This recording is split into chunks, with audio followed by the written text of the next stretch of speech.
I want to first acknowledge that we're standing on the traditional homelands of the Wampanoag people and would like to honor them as well as all the indigenous caretakers who were here before us. Can we turn it up? Okay. Should we turn it up a little, or?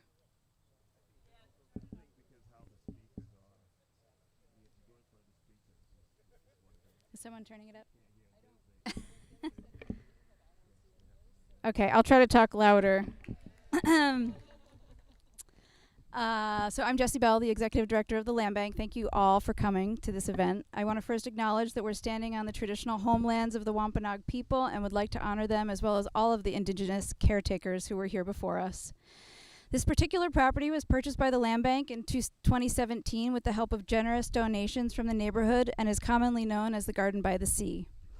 For those who don't know, the Land Bank is a governmental entity established in 1984, charged with acquiring and managing land for conservation, recreation, and agriculture in the county of Nantucket.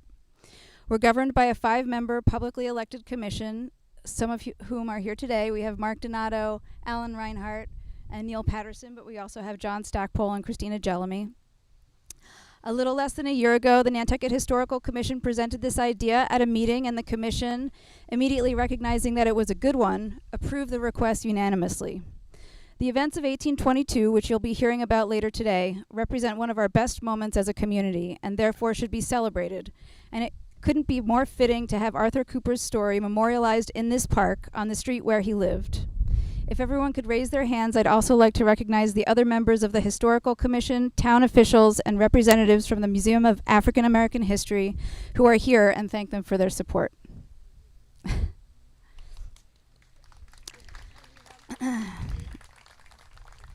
And now I will be turning it over to Hilary Hedges Rayport, who is not only the chair of the Nantucket Historical Commission, but has also devoted a lot of her personal time to shepherd this project and bring it to fruition. I've gotten to know Hilary over the course of the last year, and I'm grateful that she appreciates, through a historical lens, the significant role that open space plays in preserving the character of our neighborhoods throughout the island. So without further ado, over to you, Hilary.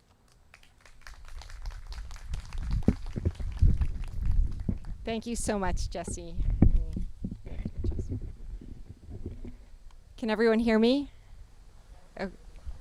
Can everyone hear me? Testing? Okay, great, thank you. Okay, I'm Hilary Hedges Rayport, and I am the chair of the Nantucket Historical Commission. We are a municipal commission. We're part of the town of Nantucket, appointed by the Select Board to protect, catalog, research, understand, and advocate for the historical resources on Nantucket. This includes sharing, through markers like the one that you'll see today, stories that connect people to the cultural landscapes that comprise the living history of Nantucket. This monument to honor Arthur Cooper was realized through a collective effort, but it was the idea and gift of one woman, Angola Street resident, Maureen Searle.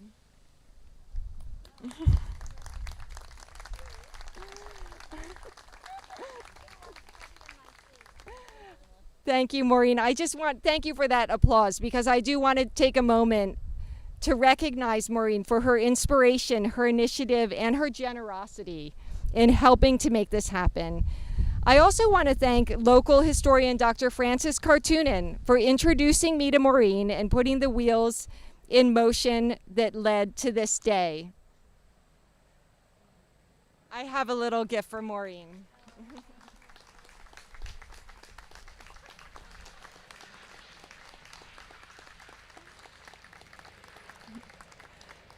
Maureen has lived on Angola Street longer than anyone here today. She asked me to share with you some reflections describing in her own words why she wanted to create this monument. Maureen wrote to the Historical Commission, and I'm quoting from Maureen now, "I am the last member of a family that has lived on Angola Street since 1974, when my father, Willard Searle, built his house that you see. His house is right over here. In 1974, Angola Street was forgotten. There were no homes here, and for all its loveliness, even longtime island residents sometimes did not know where it was. The street's significance to Black history was obscured. One heard of New Guinea and Five Corners, but almost never about the one street on Nantucket named for an African country. Gradually, I learned that Angola Street was once the site of a thriving Black community called Allentown. When I read the story of Arthur Cooper, I understood how important Angola Street was to the history of Nantucket Island and how relevant it continues to be to the racial injustice that grips the nation as a whole and is felt no less here on Nantucket. Today, there are 5 houses on Angola Street and more to come as the neighborhood is developed. This is why it is all the more important to remind the Nantucket community that Angola Street was once part of a historic Black community in the 19th century. Thank you for sharing those words, Maureen. Communities are made by people who care about each other. The Mill Street neighborhood is changing and adapting even as we gather here today, and its residents are working together to protect this architectural, natural, and cultural landscape through intensive and time-consuming advocacy and philanthropy. There are many residents here in the audience today, and we want to thank all of you for your commitment to this beautiful and important part of the island. Now, I would like to introduce our wonderful friend and colleague, Leon Wilson, President and CEO of the Museum of African American History.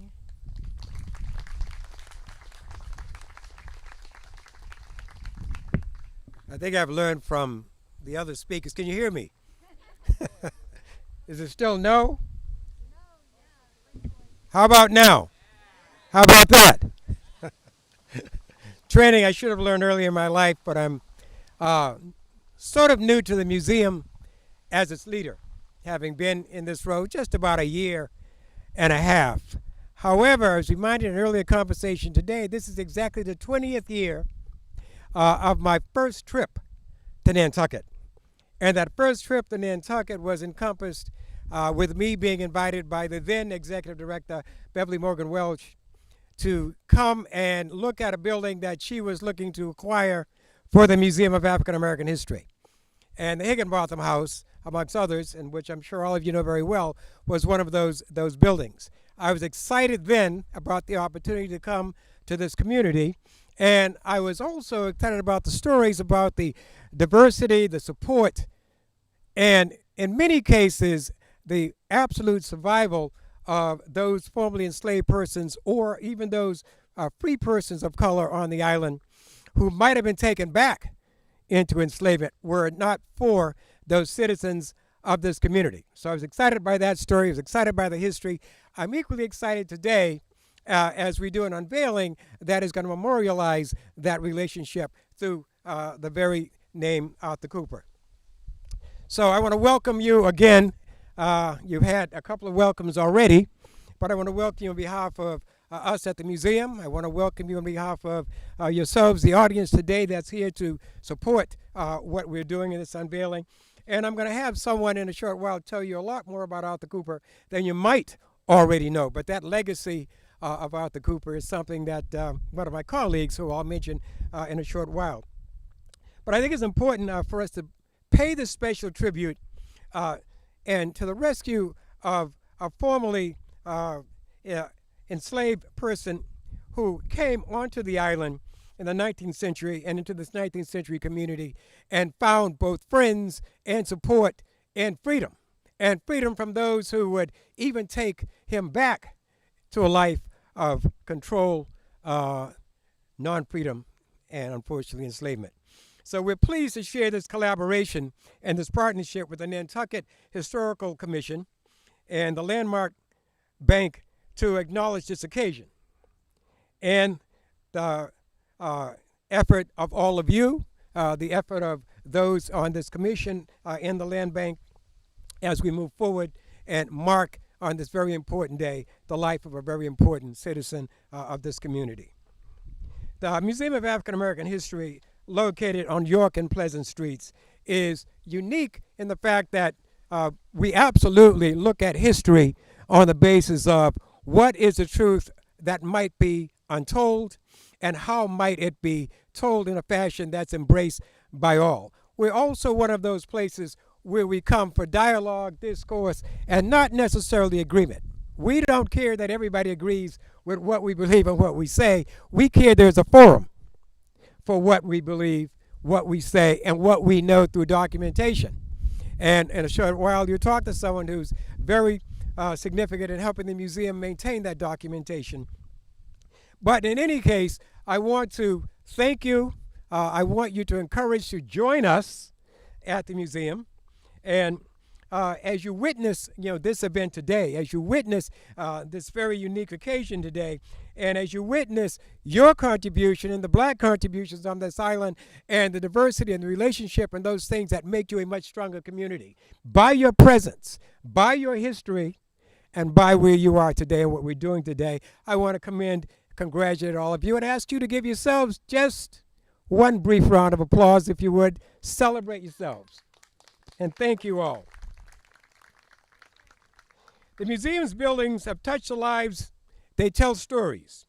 They raise the voices of enslaved or freed people, indigenous Americans, Cape Verdeans, Quakers as abolitionists, and are now pristinely prevalent at Five Corners.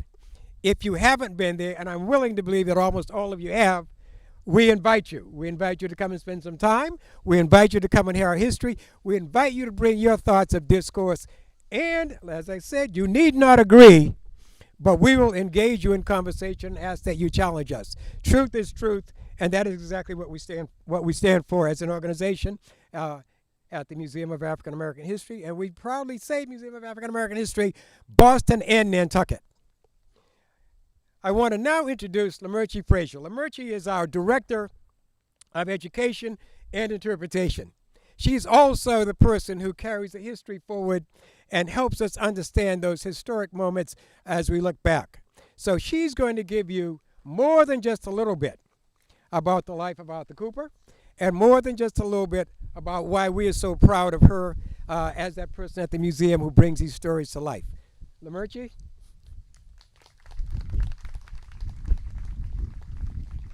Thank you, Leon. I often think I should just leave the room. Yes, those are hard shoes to fill that he just said, right?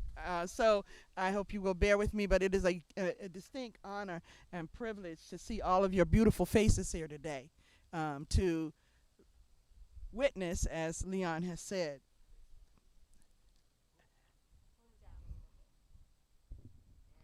Technical difficulties. Okay. To witness, as Leon has said, this historic moment. You all are making history today. And so it is our distinct pleasure to talk about the matter of Arthur Cooper, the matter of the black community and its partners here on Nantucket, their significance, and what it means to us today in this contemporary moment of the 21st century to look back and arc the centuries from the 18th through the 19th through the 20th to the 21st centuries. Why does that matter? It matters because, one, as I have been reminded by Jackie Haley, who was on our staff, that today is Indian Day, declared by the indigenous people, particularly the Wampanoag. So we are in observance of that, as we didn't plan that. I'll let you know, but it happened. And so as we look at this history that is, as Maureen has brought it to my attention, that is 200 years old, as this year of 2021, Arthur Cooper being here in 1821, we have a marvelous opportunity to recognize what Nantucket means to the contributions that people who were hidden in the recesses really means. If we look at names like Boston, Pompeii, Summons, Dartmouth, Essex, Pleasant, Absalom, Freeborn, and I'm sure there's some that you can add. We're reminded of people who can be identified and called forward as some beacons who believed in what they were about and were self-determined to build a community that might have been unlikely among the communities in New England. They had partners in Boston, and there is a site and campus that we represent there of the African Meeting House built in 1806 and the A.B.L. Smith School built in 1835 that proves that there must have been some kind of networking going on between these communities, because both communities, as they formed, were called New Guinea. What does that say to us? What does that deliver in terms of who they were identifying as, and their two African meeting houses? Okay.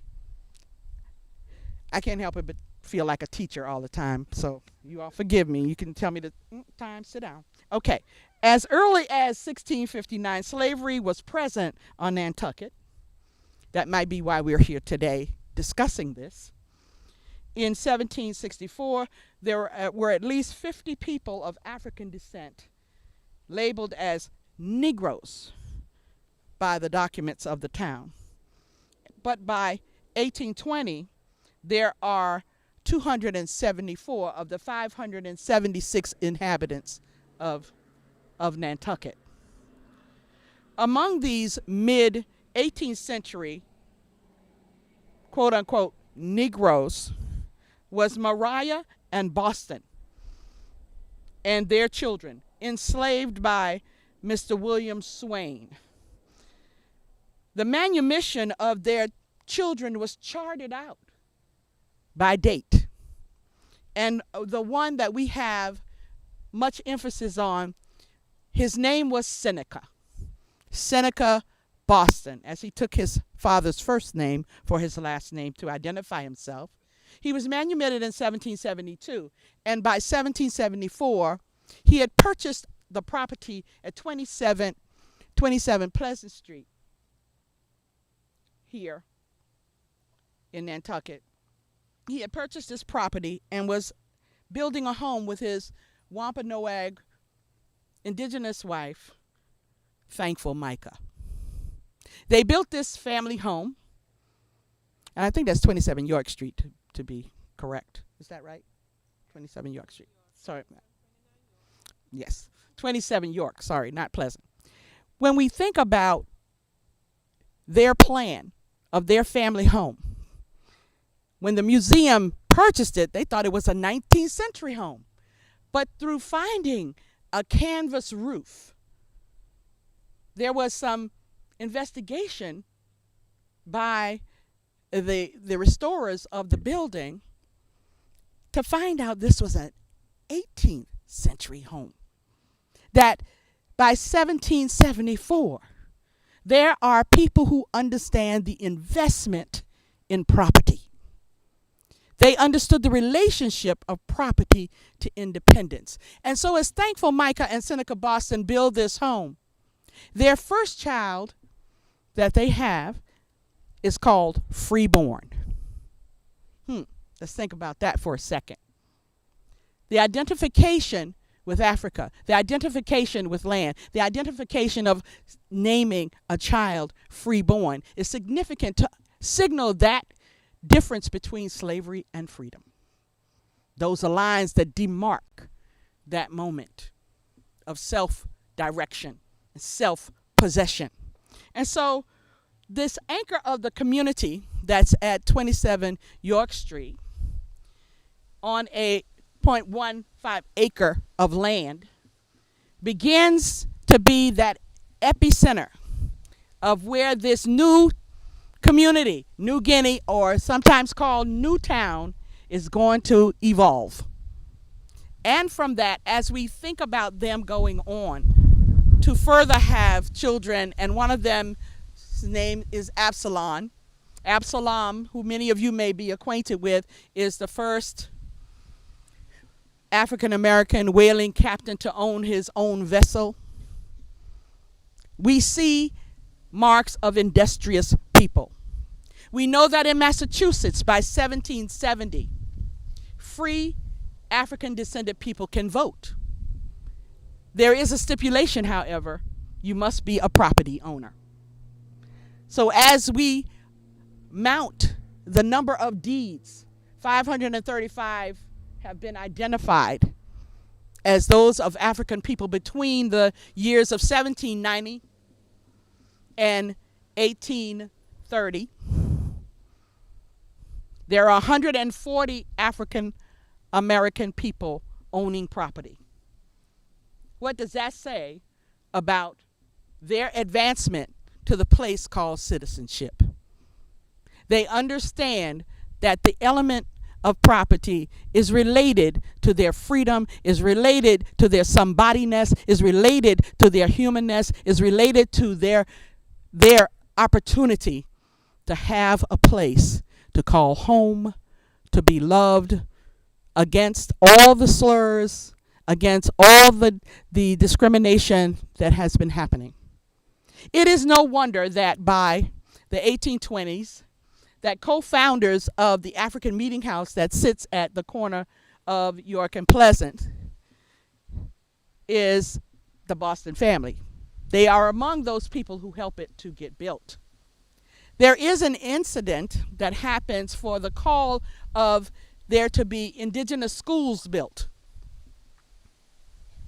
And there is a man who represents the Society for the Propagation of the Gospel, who has land grants and money to construct schools to educate indigenous people. By way of that land grant and working with a religious society that forms, the African Meeting House is built. The money for it comes forward. And so as this epicenter continues to go on, there is agency of the African Americans, and we can note their many professions, their entrepreneurial qualities, their ableness to survive. Absalom becomes even a real estate agent. We can find documents that he has signed where he's loaned others money indifferent to color. These are people who we witness protect Arthur Cooper. We witness that in their industriousness. By 1880, we know that there are only about 71 African Americans on Nantucket. But during the years of their great activity, we have the American Revolution that's happened. We have the War of 1812 that's happened. We have the Civil War and their contributions to it. What does that mean to America today? That means that these patriots of the American Revolution, the War of 1812 and the Civil War, were about defending the principles of freedom and democracy. And that is very significant to our presence here in Nantucket, the presence of all of us. So as we look at what historians have told us about Arthur Cooper, I would like to read something about his life and why he was here. Word has gotten out that Nantucket is a place where there is a community that will protect you. What does that mean to people who were enslaved in the 1820s? What does that mean to people who were enslaved in the early 1800s? That means a place that I want to be. That means a place where I'm willing to risk my life to get to. So it is with Arthur Cooper, as he has already escaped in a plan with William Butler to escape slavery in Virginia. His enslaver is David Ricketts. He escapes him. He goes to New Bedford. He finds employment. And by 1822, there's a hotbed of returning people who are called fugitives that we refer to as self-emancipated, self liberated people, there's someone who's coming to get him. So he and the woman that he is married, who is freeborn in Massachusetts, in some documents I found her name is Mary and some Lucy. She and Arthur come to Nantucket. So as I read about Arthur Cooper, it says here that he was born in 1789. He meets his demise in 1853. He was one of a number of self-liberated enslaved people who found refuge on Nantucket. He and his Massachusetts freeborn wife, Mary, fled to the island in 1822 from New Bedford. In October of 1822, the Cooper family was pursued by bounty hunter, slave catcher Camillus Griffin from Virginia. Griffin's efforts were thwarted by members of Nantucket's anti-slavery community who banded together to hide and protect Arthur and Mary Cooper. Arthur Cooper went on to become a distinguished leader in the island's black community, New Guinea, and a founding member of the Nantucket's Zion Methodist Episcopal Church on West York Street. When we think about this man and his vision, he's no ordinary man. He's self-taught. He's one who has looked at the plan by 1829 of returning blacks to Africa as an effort of the colonization society. And he, as head of a committee in Nantucket, says, and I quote,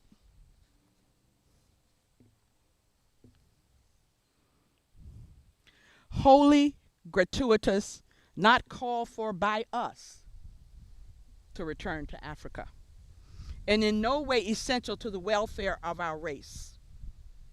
And we believe that our condition can be best improved in this our own country and native soil, the United States of America."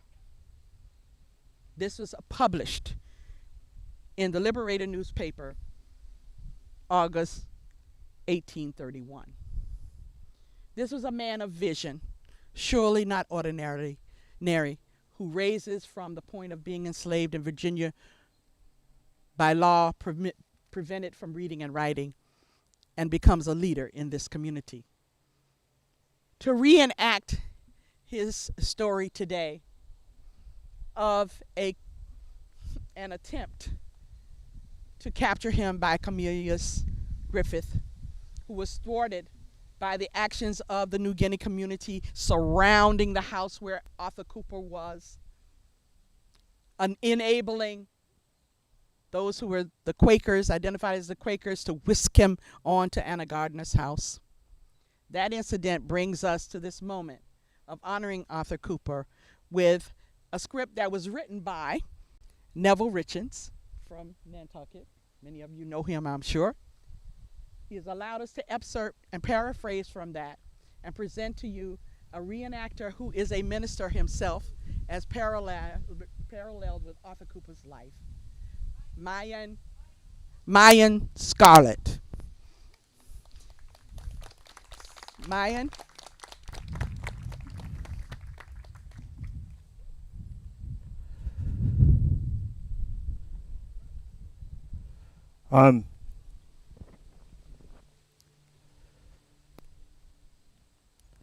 It's not that I don't know. I know how to end, but it's just a start. But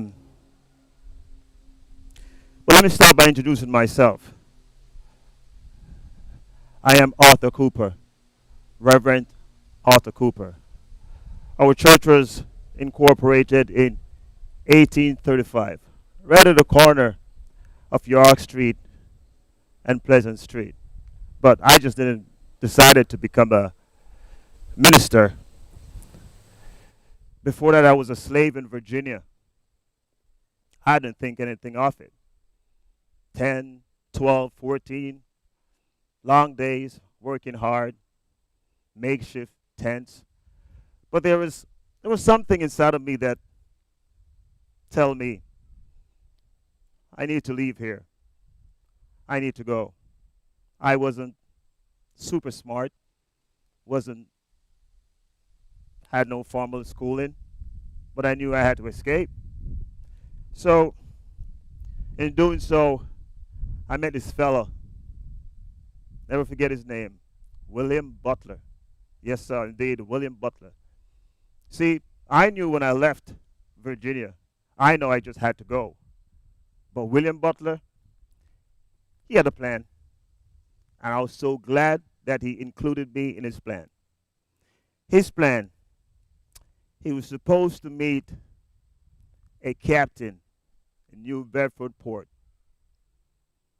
His name was Samuel Chadwick. And we made it there. Thank God we made it there. We made it to New Bedford Port.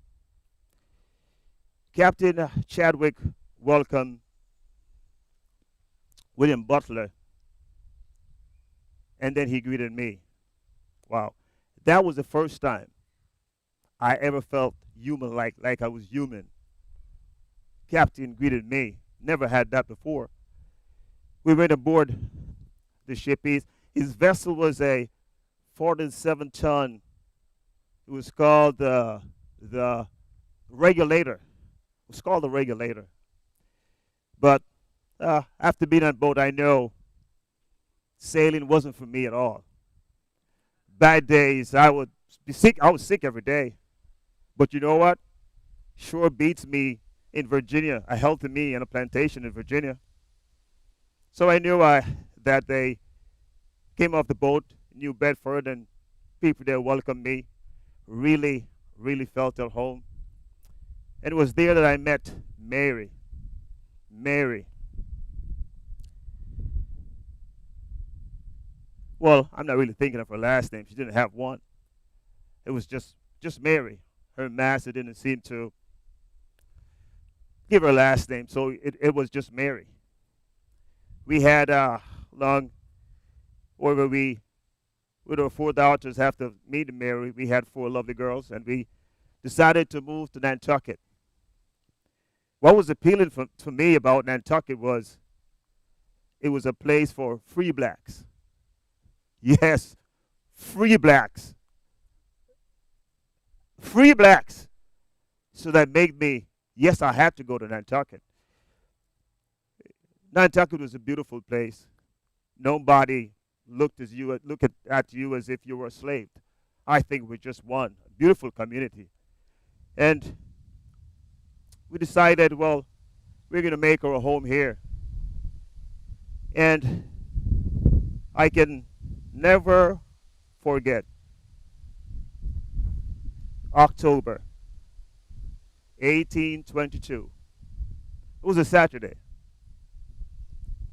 I heard news that there were some men who had came to bring me back to Virginia. They made a mistake. They shouldn't have said they were coming for me. Nantucket was small. So word spread quickly that they were coming. They arrived at my house early in the morning, but they were met by about 100 blacks, angry blacks. White folks too was there. One prominent man that was there was Alfred Folger. He was there. These 4 men was 2 of them thugs. There was the Griffith, and there was Bass. I think he was a Federal Marshal Bass.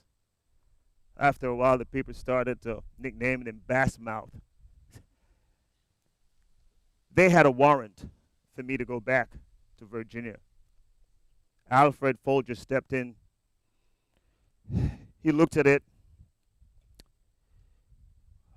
He looked at Bass. He looked at Griffin. Looked at the 2 thugs. And he said, "No, you're not taking him back." They were talking about how Nantucket was going to be heard from the hierarchies of people high up, but Nantucket doesn't care at all. Meanwhile, the conversation was going on. In the back, Oliver Gardner, he gave me his hat, and this gentleman, Thomas Macy, I put his coat on. and then we made our escape. It was weeks we were living at his house, from the attic to the cellar.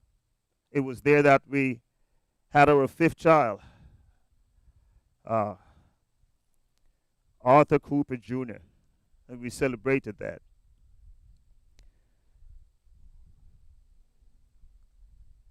After living there, we finally moved back to our house, and it was friends, great friends.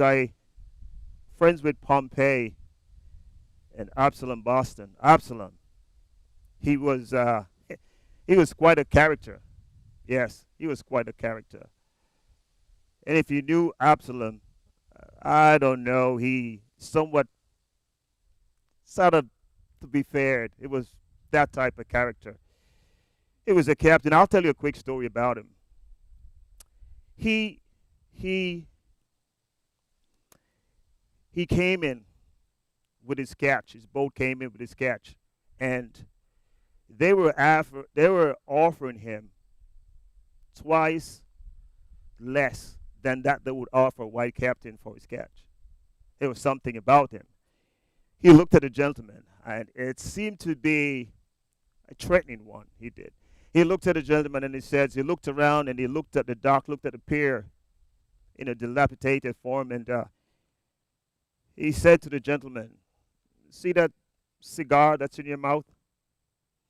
Look at this dock. If it falls out of your mouth, this whole dock will burn. How you do business?" Well, you know how the cigar would fall from his mouth, right? Absolutely. So then the gentleman looked at Arthur and gave him what everybody else got.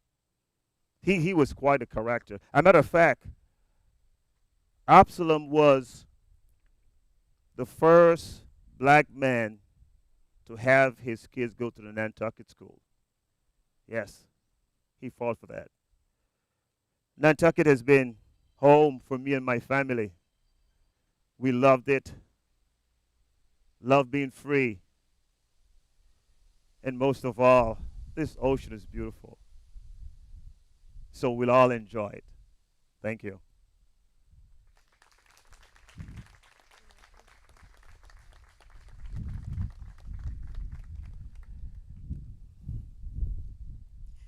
Thank you so much, Mayan.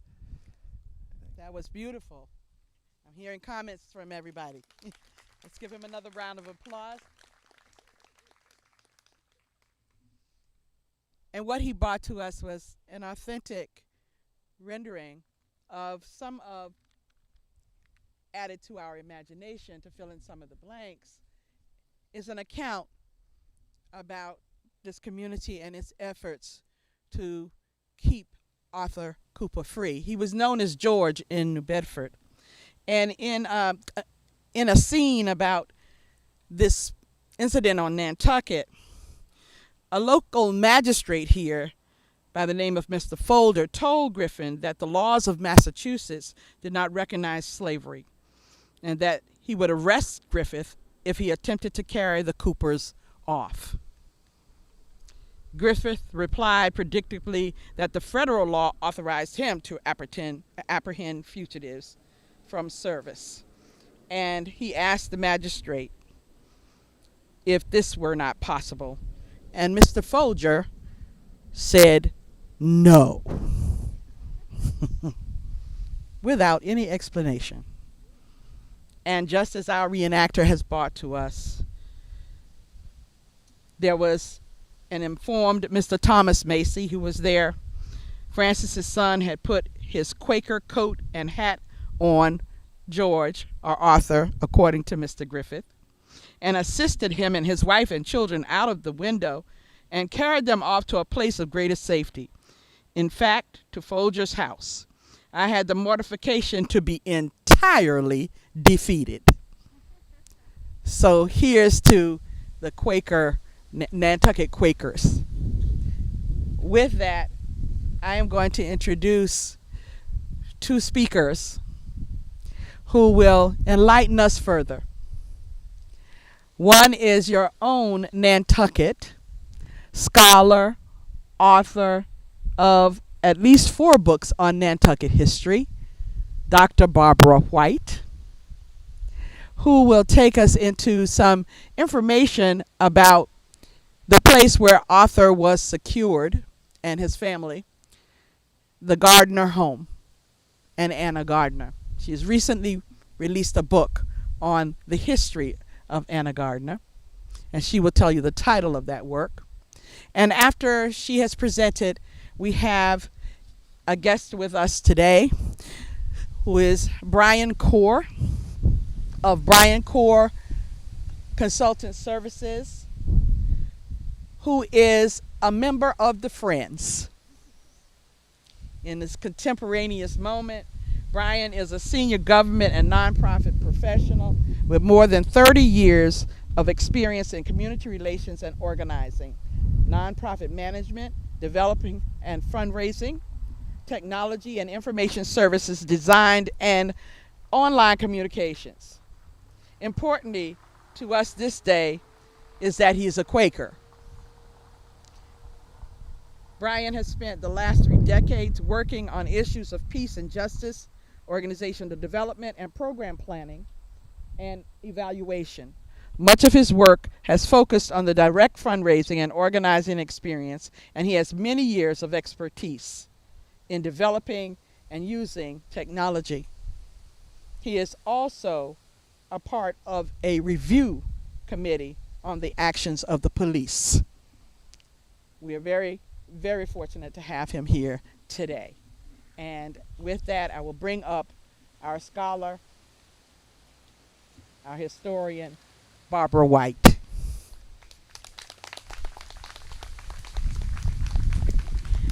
Good afternoon.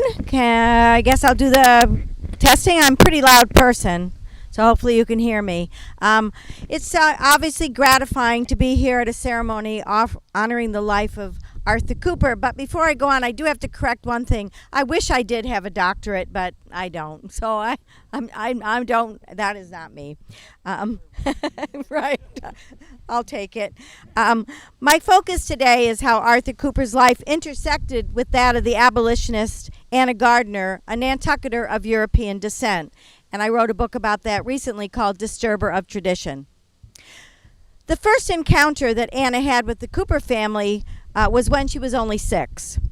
It changed the course of her life, setting her on a path to become an outspoken and ardent abolitionist and an advocate of education for black children, both on Nantucket and later during the Civil War and Reconstruction, when she lived in the South and opened several schools where she taught hundreds of freedmen, most significantly training prospective black teachers.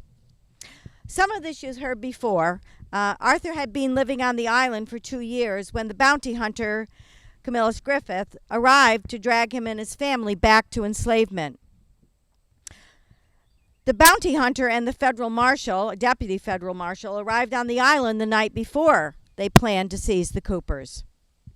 From right here on Angola Street.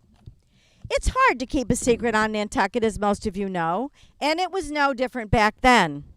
The black community was ever vigilant because of the ever-present threat of the fugitive slave law. So word had gotten out. At daybreak, black people from this community had gathered here to await the bounty hunter and the deputy marshal arrival. They sought help from some white allies, leaders in the town, as well as members of the Society of Friends. It is not clear how many members of the white community showed up. We do know there were 3 of Anna Gardner's family there, including her father, Oliver, also an uncle, and her grandfather. William Mitchell, father of Mariah Mitchell, was also here. We know that Magistrate Folger arrived on the scene, and as you know, he delayed the tactics. He used delaying tactics so that people could disguise the Coopers, and they went out the back of the house. From here, it is not that far as the crow flies to Vestal Street, and that is where they were hidden. Mary Cooper was heavily pregnant. They hurried across the fields, having to scale some fences. They were hidden in the attic and the basement of the home of Hannah and Oliver Gardner for several weeks until it was deemed safe to return home. Who were they? Besides the 33-year-old Arthur Cooper, the family included his wife Mary, 11 or 12-year-old Eliza Ann, 10-year-old Cyrus, 8-year-old Randolph, and 4-year-old Robert. We have to imagine the fear that they all must have felt at that time. And 5 days later, after they went into hiding, Mary gave birth to Arthur Cooper Jr. Young Anna, then, was first-hand witness to the injustice of enslavement, as well as to her family putting their principles into action. Anna wrote about it years later. This is an excerpt. I stood on our back stairs when a man, black as midnight, with lips so paled with fright, came up the back stairs and stood in the doorway. I remember that it was with fear and trembling that the children dared to put their heads out of the cellar door. Anna put her principles into action throughout her life. When she was only 15 and already a graduate of the Friends boarding school in Rhode Island, now known as the Moses Brown School, she opened a private school on the island for black children. It is possible that Arthur Jr., age 9, born at her house, was one of her pupils. We don't know. In 1836, at the age of 20, Anna was appointed as the teacher of the one-room, multi-graded African school, which had been absorbed into the public school system. When the town refused to integrate the schools a few years later, she quit in protest. Incidentally, Arthur Cooper ran for school committee at that time because of the insisted segregation of our school system. He was one of 13 black men, to run for that office among a field of an amazing 55 people for school committee. None of the black citizens won. The abolitionist societies on Nantucket were white, black, and mixed. Together, they coordinated petition drives, fundraisers, and shared speakers and rallies. As secretary of the Integrated Nantucket Anti-Slavery Society, Anna would have had many meetings with community leaders such as Arthur Cooper. Before I end, I want to point out just a little interesting sidebar to the intersection of the Gardner and Cooper families. The famous portrait we have of Arthur Cooper was painted by Sally Gardner. Sally Gardner was Anna's father's first cousin. And it is with great pleasure that I hand off to Brian Corr.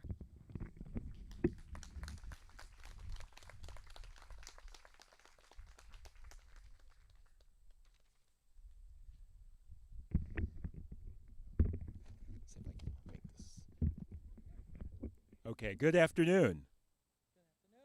Good afternoon. All right. Thank you. Thank you for responding, because this is not just us speaking to you. This is a community coming together. And as you've heard, my name is Brian Corr. I am a Quaker. I'm a member of the Religious Society of Friends. And I want to say something about how I came to be here today. So when we think about slavery, we think about the history of Arthur Cooper. It seems so long ago. We hear 200 years. And it seems so distant. So when I think about how did I get here today, why am I here today, how did I come to be here today with you, I got in my car and drove from Cambridge to Hyannis and got on the ferry and came here and walked over. But there's a whole other story about how I came to be here today with you. There was a man born in the continent of Africa in approximately 1845. We don't know his name. He was captured, enslaved, brought to Alabama, and he was sold to someone who we know as Judge Oliver. Now, I don't know Judge Oliver's first name, but to this day, in Tallapoosa County, Alabama, there are still Olivers who are lawyers and judges. So we know that much seems true. And that person, who was born in Africa in 1845, was given the name Jackson Oliver. So Jack Oliver lived and died in Alabama. And why am I telling you about Jack Oliver when we're here to talk about Arthur Cooper, and I'm saying, how did I come to be here? So that man, born in Africa and enslaved, was my grandmother's grandfather. My grandmother, who just died about 3 years ago at 94, grew up with her grandfather. So it's just been a few years since I lost my direct connection to an ancestor who was born in Africa. And I say that because he was put on a boat, but he had no choice. I hopped on the ferry. It was great. He had no choice. And if we think about the ancestors of Arthur Cooper and all of those who had come out of enslavement, they didn't have a choice either. And again, I'm here because I'm a member of the Society of Friends. I'm a Quaker. And I want to say a bit about how I came to be a Quaker, because it was not growing up going to church, but it was through my activism, through my peace and justice activism. I got involved in American Friends Service Committee, which is a Quaker-based organization. And many people join the Quakers because they're looking for a peace and justice church. I found it because it reflected who I am as a person. There are these Quaker testimonies that go back to the origins of Quakerism in the 1650s in England. Simplicity, peace, equality, and truth. And we've heard about truth today.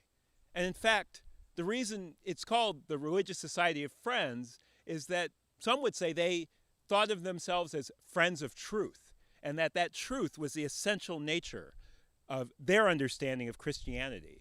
And so there's lots of talk and wonderful, what can I say, just this sense of Quakers were so amazing. They did so many great things, and they did, many of them. And yet there's a very complicated history. And I want to say a bit about this. I'm trying to be mindful of time. But Quakers are known as abolitionists, and many were, but many weren't. The Browns in Rhode Island, we just heard about the Moses Brown School. The Browns were split. They were wealthy merchants. Some were enslavers, some were not. But as we think about that history of slavery, the first Quakers that came out against slavery were in Germantown, Pennsylvania in 1688. And yet, throughout the history of Quakerism into the 20th century, despite that, there was still rampant discrimination. There's an amazing book, which I know that Barbara is reading, called Fit for Freedom, Not for Friendship, because there were many Quakers that worked to free African Americans, but they did not think that they belonged as members of the Religious Society of Friends. And so the message I want to leave with you is that it's always a work in progress. And we have to remember these hidden stories. We have to understand that these fields, this sort of empty Angola Street that is just starting to have houses, is empty because of who used to live here and who does not live here today. And that the only way we can really come into a world that is truly just and equitable, where all people have their full human dignity, is one in which we remember the past. And we remember not just the glorious past and the beautiful past and the past that makes us proud, but the past that is also sad, the past that is painful, the past where our ancestors, or maybe even ourselves, where we didn't live up to the values that we believe in. So let us go forward and remember, the work is never done. This memorial, this monument, this marker is part of setting out the truth, and yet it is not enough. It is necessary, but insufficient. So I charge all of you, in some way, after you leave this spot today, to take this work, spread the story, let people know, find ways that you can help create your own stories and your own history, so that 200 years from today, whoever is here on this island will look back and say, 200 years ago, people did amazing things to make life better, to make life more equal, to create a world that is more just. So with that, I thank you, and I'm so glad that I had the opportunity to be here today.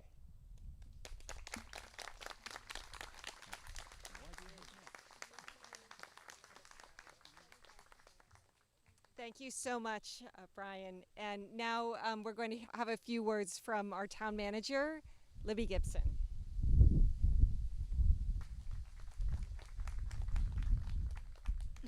Thank you very much. It's an honor to be here. Thank you, Brian, for that great speech.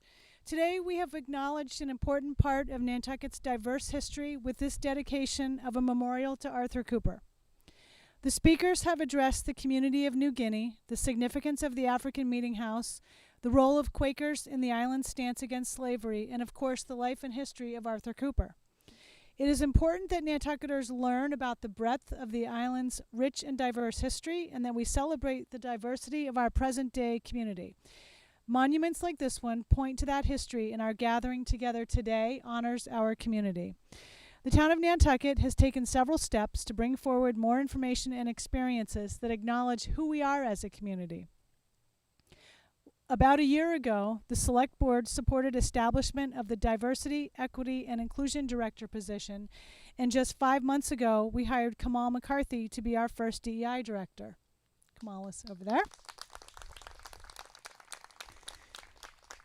He has held a series of conversations with different community groups, town committees, and reports out regularly to the Select Board.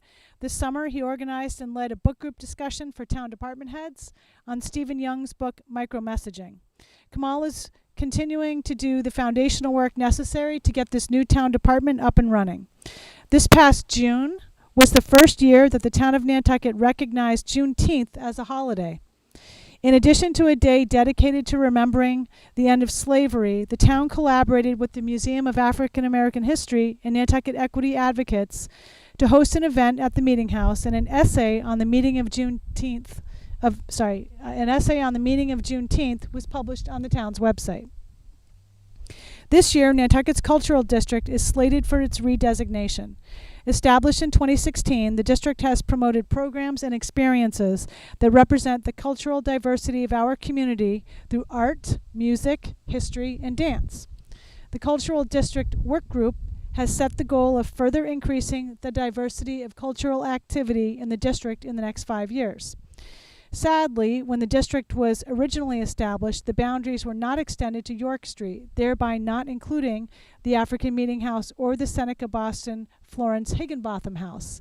That has been corrected with the application for redesignation, and the new boundaries will be expanded to include these important cultural assets. I encourage you all to learn more about the rich diversity of the island's history. We have many resources available on the island.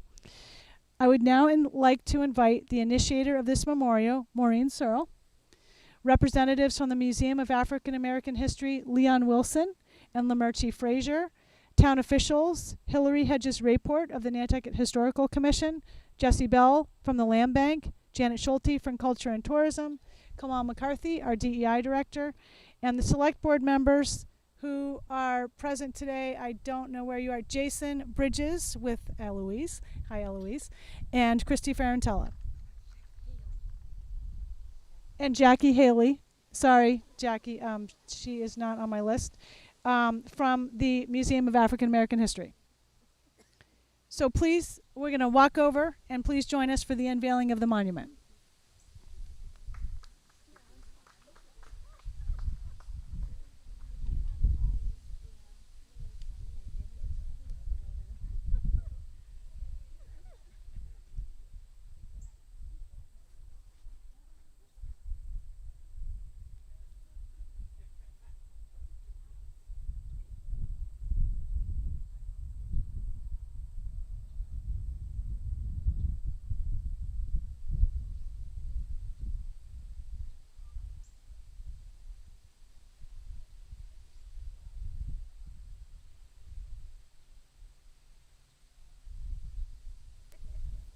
So if you could just be aware that the camera is right there, and if I could ask for a parting of everybody, so that it could be good. Okay, everyone grab a corner.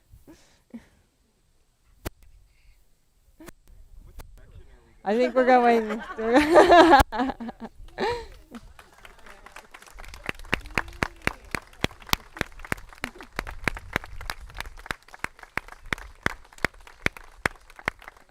I want to tell you a little bit about this magnificent boulder that this plaque is on. This boulder was actually plucked from the hillside right across the street. It's a glacial erratic that certainly was here when Arthur Cooper walked down this street, and it was donated by the Mueller family, who allowed us to take it from the hillside, so thank you for that. And it's just very special to think that, you know, it's always been here, and it will always be here now. And I'd like to read the plaque. The plaque says, Arthur Cooper and Angola Street.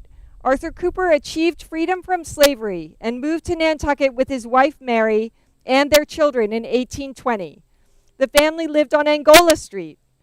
In the Cooper's home, in October of 1822, an agent for his former slaveholder arrived at the Cooper's home, intending to return Cooper and his family to slavery in Virginia.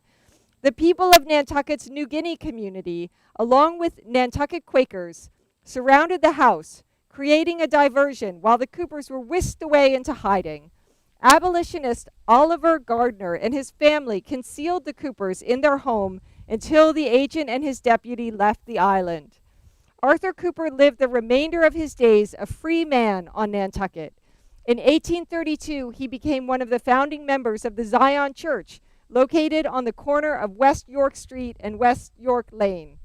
He died in 1853 and was interred in the historic Colored Cemetery located across Prospect Street behind Mill Hill. Thank you, everyone. And we have just a few closing remarks from Jesse. Jesse, do you want to just take this? Can I hold it up just tonight without putting it on my head? In closing, please join me in thanking our speakers as well as some of the other people who helped behind the scenes to put this event together.